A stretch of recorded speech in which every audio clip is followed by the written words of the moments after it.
Usap-usapan ngayon na tila naghahanda na ang GMA ng matinding pambato na maaaring itapat sa muling pag-aarangkada ni Coco Martin sa primetime sa pamamagitan ng inaabangang serye na si Gabo.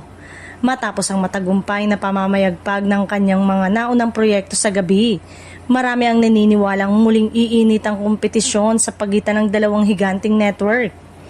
Ayon sa ilang obserbasyon ng netizen, hindi basta-basta ang pagbabalik ni Coco sa primetime dahil kilala na itong may malakas na following at loyal audience na palaging sumusubaybay sa kanyang mga serye.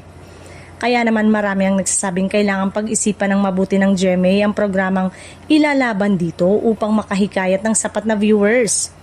May mga espekulasyon na posibleng ilatag ng Kapuso Network ang isang malaking proyekto at bigating artista ang bibida na may malakas ding hatak sa telebisyon. Sa social media, sari-sari ang reaksyon ng publiko. May ilang naniniwalang mahihirapan ng GMA na tapatan ang proyekto ni Coco dahil napatunayan na umano nito ang kakayanang manguna sa ratings at mag-trending gabi-gabi. Ngunit may ilan ding nagsasabing posible pa ring makasabay ang Kapuso kung maglalabas sila ng kakaiba at sariwang konsepto.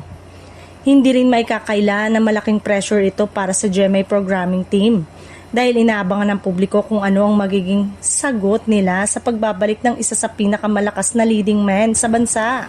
Sa bawat bagong pasilip sa si Gabo, mas tumitindi ang excitement ng fans at mas lumalakas ang usap-usapan tungkol sa magiging ratings battle. Habang papalapit ang opisyal na pag-ere, mas lalo pang umiinit ang intriga kung ano nga ba ang ihahandang katapat ng GMA. Ang tanong ng marami ngayon, may makakatapat nga ba sa muling pagliyab ni Coco Martin sa primetime o muling masasaksihan ang kanyang paghahari sa telebisyon?